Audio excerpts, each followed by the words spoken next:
What's going on, everybody? This is Jordan with Conquer Trading and Investing, and this is our weekly Forex forecast and analysis for the upcoming week of April the 27th through May the 1st.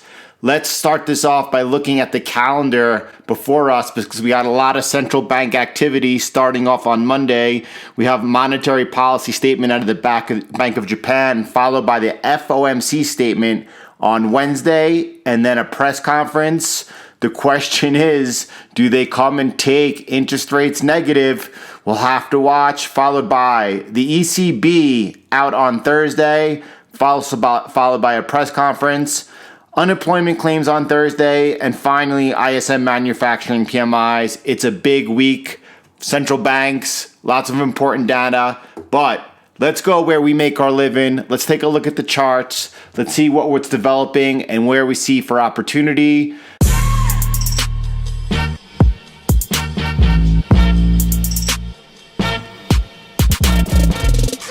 The first thing that we're going to start off here is with the DXY, the dollar index. And I want you to notice that this maintains a bullish bias over here. Why do I say that? All right, I'm just going to review really quick with you. I'm just trying to give you right now a feel for what's going on because as the fact is, we are consolidating right now. It makes a lot of sense that we're consolidating going into next week because we have a lot of central bank activity. As you see these large price swings over here, and now all of a sudden price is coming down and it's coiling, and you can see that there's a slight bullish edge over here, a bullish bias, I'm calling it. A couple of things have happened that I want to draw your attention to. First of all, we're trading above the February highs right now. We're trading above 100. The other thing is if you track this trend line I have going back to early January, we are also maintaining a bullish bias above that. We were rejected this week until the early April's resistance up here at around 101. If we get above that area at that point, it looks like we come up, check around 102 and maybe challenge the yearly highs. On the downside, where do you have to be cautious?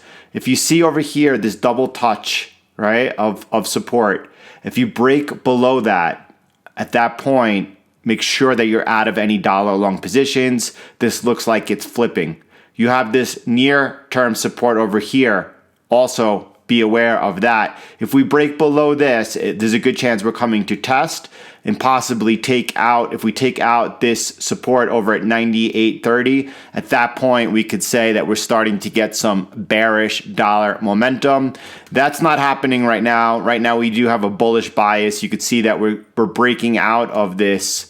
What would you call this? I would call it like price discovery followed by a consolidation. And then you could see that we've came to a pinnacle and we seem to be breaking out to the upside of that. All right, if you're looking for an update here on the indexes on the S&P 500, below in the video, you'll find a link to the video I published on a full outlook and analysis of the S&P 500. That's going to give you a much more in-depth overview and outlook. And you could go ahead after finishing watching this, go ahead and do watch that for that fuller, deeper outlook into the S&P 500.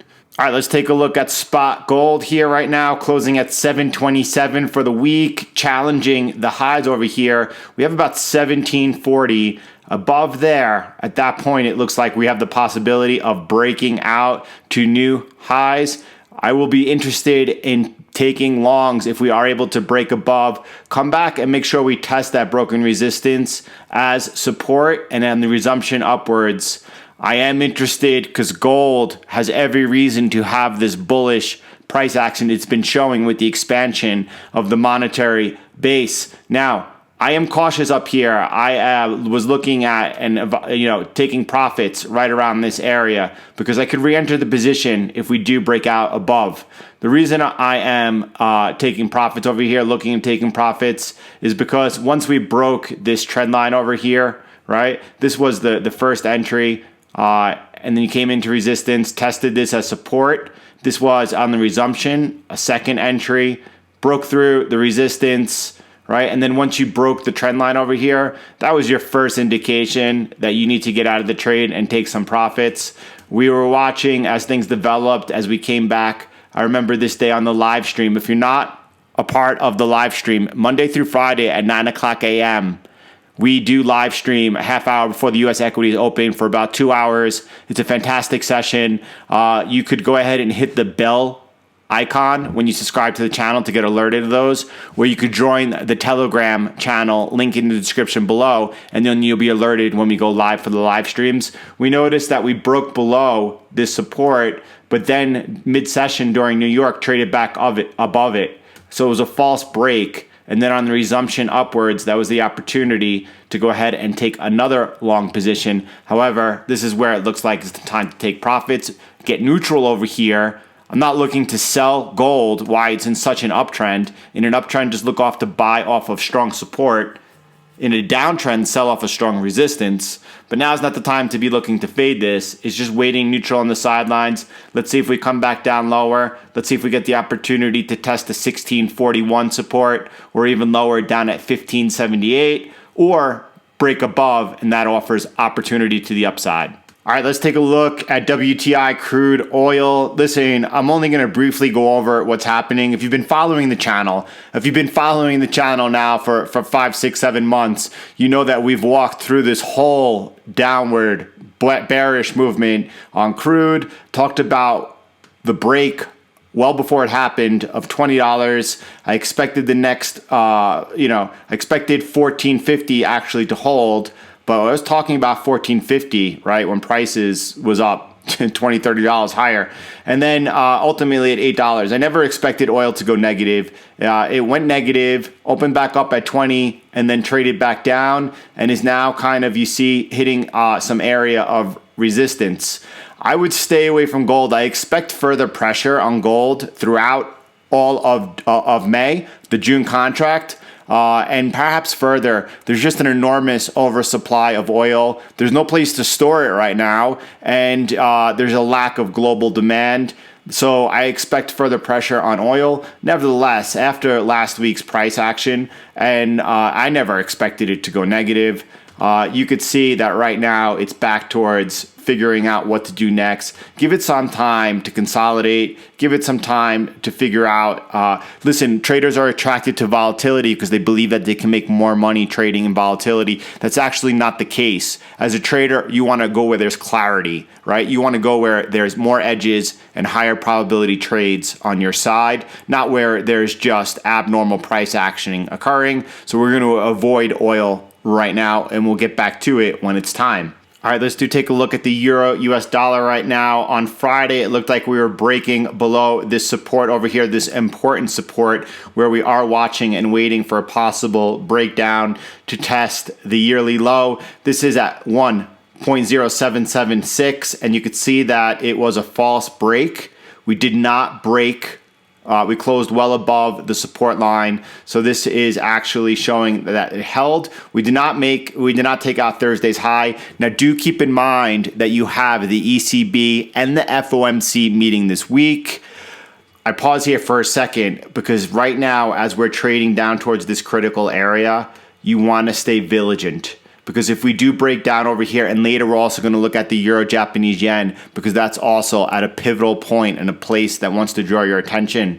All right, be very careful here. Some traders might have taken the breakdown over here. That's why we don't play breakdowns. That's why we first wait for a retest and see if that broken support is flipped to resistance. In this case, that never happened. You never would have had an entry, and that's how we protect ourselves. All right. Now, what's got to happen here on the upside? Let's look at the both. We're still looking for a resumption to the downside over here. And if we break this yellow line over there, right around 1.075, at that point, it looks like the bears are going to push down further. And we could take the short over here. We have down to the next support area down over here at 1.6642 to look about locking profits in, and the risk reward going into just down here. And obviously we're looking for a break lower is good enough to go ahead and get into this trade if you see a resumption down. I'm looking above here. If we take out this resistance to the upside at 1.092, at that point, possibly looking to establish some longs over here. Once we get above this stronger resistance at 1.0996. Things are looking better. We really got to get above this level over here at 1.10995 in order for me to really get bullish on the euro. And I'm very bearish on the euro right now, but ultimately it's just price that leads me to take positions. I have to have a bias on what I think is going to play out and happen, but ultimately I'm just going to follow price and trade what's happening and not what I expect to happen. Now, what else? As we come into this resistance, if we do come up into this resistance here and here next week, right? So downside breakdown, we're looking to go ahead and establish a position. At the same time, if we're rejected by this resistance or this resistance, those are areas that I'm also interested.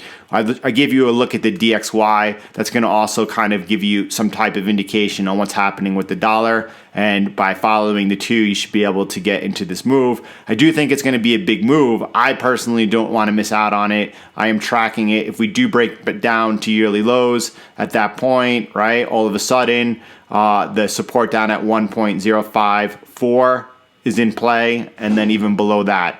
So this is something to keep tracking and keep following.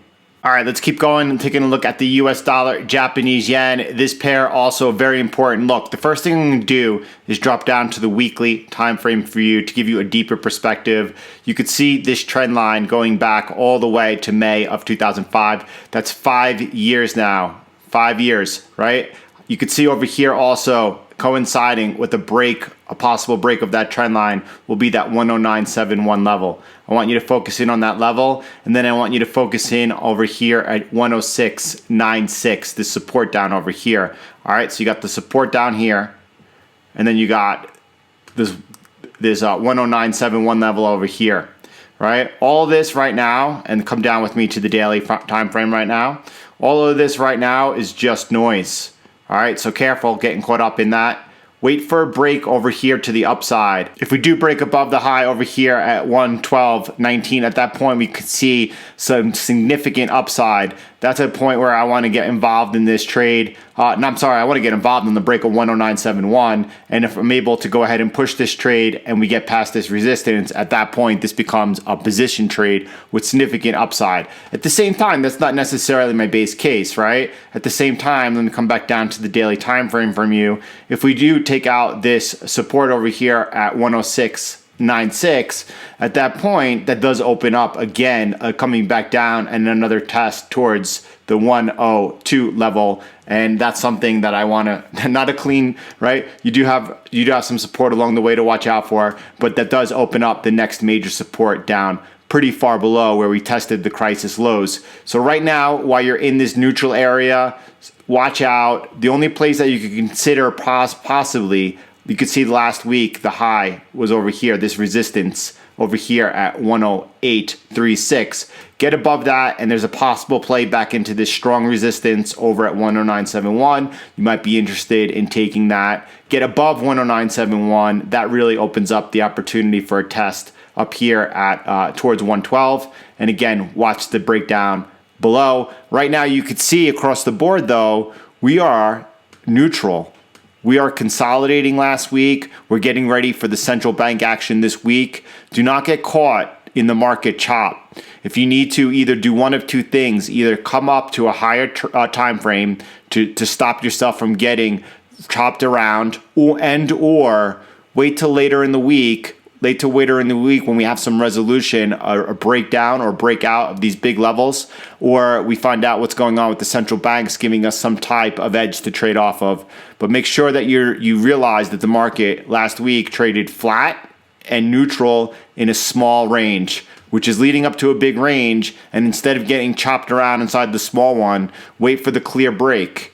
Wait for the clear break of the important levels around you, and then go ahead and take advantage. All right, let's briefly check in with the US dollar, Canadian dollar. Look, This is in a very strong uptrend. In strong uptrends, look for places of support. Look to see if those supports hold and buy support in uptrends. It's as simple as that. There's no reason to look to be fading the US dollar versus the Canadian dollar. If, and we're watching the DXY, if we see dollar weakness come into the market, there's going to be stronger pairs, whether it winds up being the Japanese yen, whether it winds up being the British pound or the euro. There's going to be better opportunities to trade against the dollar than with the Canadian dollar. It's if the dollar's strong, you want to look to get positioned versus the dollar against the Canadian dollar. Again, strong uptrend. All right, so now let's take a look a little closer what's going on over here with the US dollar, Canadian dollar. Now that you have your game plan at the forefront of your mind, you're looking to buy off support in strong uptrends. This is a strong uptrend.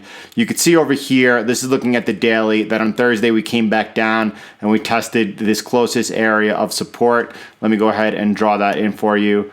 And you could see that support right over there. Coming back to this area from the resistance over here, and if you keep going, this was support going all the way back towards the end of March. So you came into this area of support. If you start resuming up off of the support, start making new highs on Monday, that's the first opportunity actually to go ahead and get back in this trade as a resumption of the trend is taking place.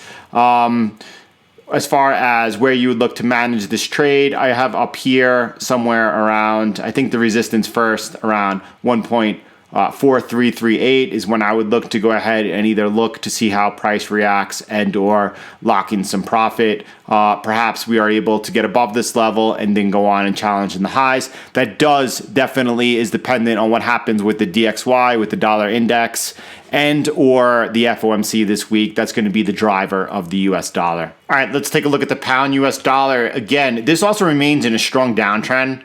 All right, you can see the downtrend. You can see us pull back up into the first area of strong resistance, and so far it has been rejected. Not only that, after being rejected, it's come up and it's come up into this area of what is local resistance, right? If it is rejected over here, at that point, we're now making lower highs outside of this rejection, and at that point, we're going to be looking at challenging the support down over here at 1.218.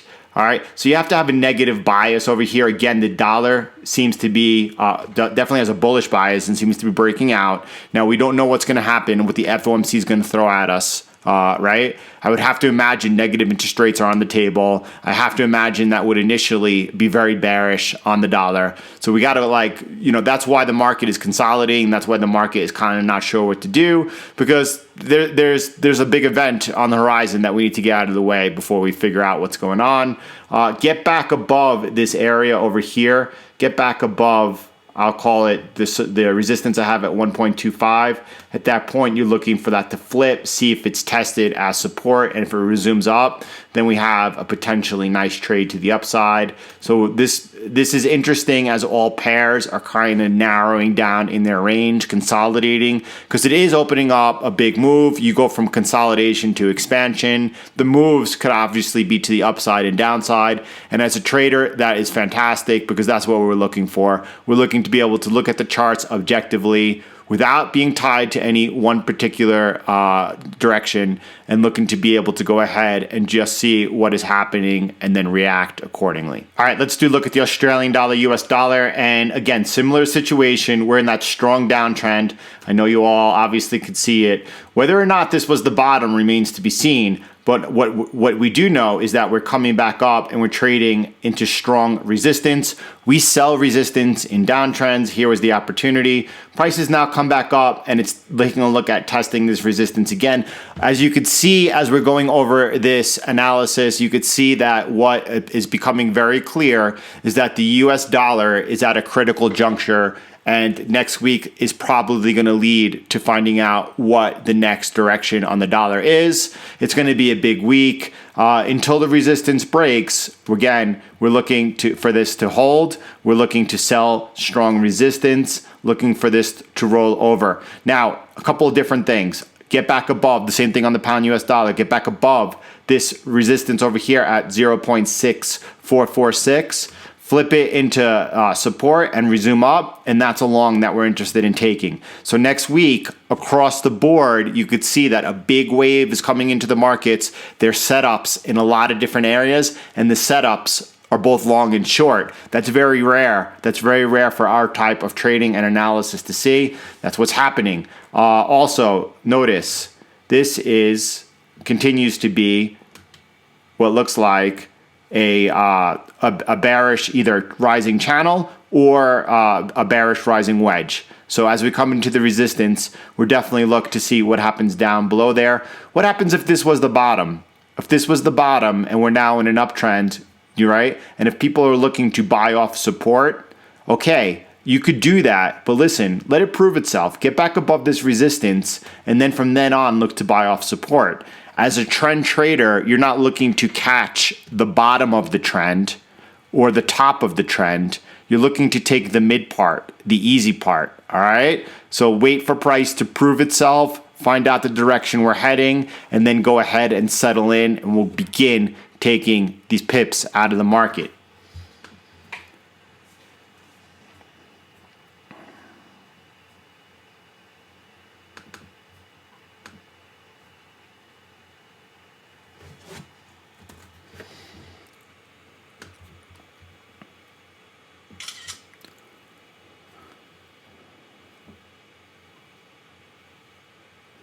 Here's a look at the pound Japanese yen. Same story. We're in a big downtrend. We've pulled back up into strong resistance and is being rejected. You could see that the Japanese yen continues to be strong. This looks better than the US dollar pairs because there's a big wild card in what happens this week with the FOMC on the dollar. If we're able, and now that we're making lower highs off of this rejection of the resistance over here, if we do resume down and break below the support over here, expect further downside. I'm looking for a test first of 130.66, and then if we get below that, that really opens up a downside and possible test of the lows.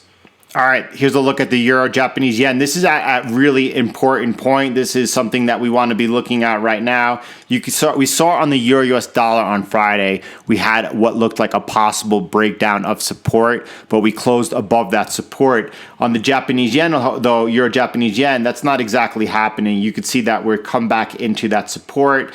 So it's a question next of what happens, whether or not this holds us support, because right now it's just back into it. It's impossible to say whether or not we're going to regain this support or be rejected. If we are rejected off of this support, and I'm going to pull back into a weekly time frame in a second to show you, if we start making lower lows off of this and this holds as resistance, this broken support, it's a time to definitely start getting long here, the Japanese yen versus the euro. This could be a major breakdown. And if at the same time, the price action going into Asia and London on Monday shows that we hold this support and start trading up, I would stand aside. I wouldn't take the long. I would stand aside and wait for a retrace up into resistance.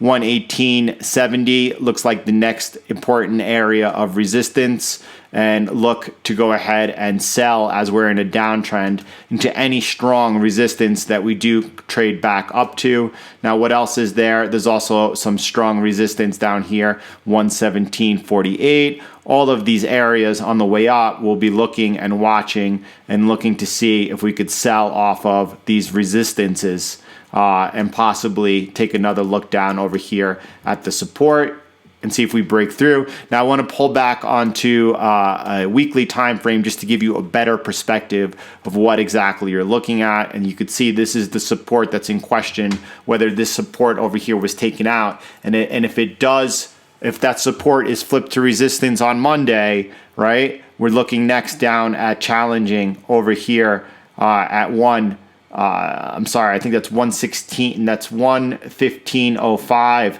the next support level down over there, which is about 130 pips to the downside. And then if we break below that, then we're talking challenging down around 112.80. And then look, this is a pretty big area down over there at 110.78. All these things come into play all of a sudden. The euro is not looking good right now. The Eurozone is not looking good right now. Plus, we have a large amount of traders who are positioned long on the euro right now, the commitment of traders, so 17,000 contracts. This could add some fuel to the fire. If there's a pressure put on those traders, they're going to need to go ahead and cover. All right. So we have another thing I want to look at with you. Let's look at the Australian dollar, Japanese yen. All right, everyone, now we're looking at the Australian dollar, Japanese yen. And again, you're seeing that similar structure taking place. You're seeing the large, strong downtrend. We've pulled back up and now off of this strong resistance. So far, we're being rejected. Again, same game plan across the board. If we're able to take out this resistance over here, flip that over into support, at that point, we're looking at taking trades to the upside. But right now, that's not what's happening. Right now, we've been rejected once by this resistance, came into the area of support, testing this area of resistance again, dropped down to the 8-hour time frame. If we see any opportunity where price starts making lower lows without trading above this resistance over here, it's an opportunity to get short and take another stab between this resistance over here and the support down at 67.60. That's a nice trade between the two levels. Now, we did talk about in the live stream, anyone who considered this to be an uptrend now and leaning off of this support and this support, buying it, those also were two opportunities, right? I said that I was not looking to take those. I did point them out as possible trades to the upside. Both of them would have worked out beautifully, you could say, but I'm focused in on trading these to the downside. I'm looking at the fact that actually we're in this downtrend. We've come up into strong resistance. I sell strong resistance, and at the same time, as soon as we flip this, if we do flip this, and then come back down, retest it, and this resistance, the strong resistance becomes strong support, I'm looking at playing at the upside as well. So this is really an interesting juncture all across the board in foreign exchange right now. Focused in on the dollar next week with the FOMC meeting, ECB's meeting, euros on the verge of a breakdown versus the dollar and the Japanese yen. You could see that this is such an important week, right? So I need you just to really maintain patience, wait for the breakouts or breakdowns of these important levels we're in, this consolidation period that we're in, and then go ahead and take advantage. This is going to be a really, I believe, explosive week in FX after this really narrow, choppy, small range we just had. That's it, everyone. That's our look at what's coming up and our plan ahead for the week ahead. I hope y'all are doing well, and I will talk to you soon. I hope to see you in the live stream, 9 o'clock in the morning, Monday through Friday. We live stream for the New York session. Talk to you later, everyone.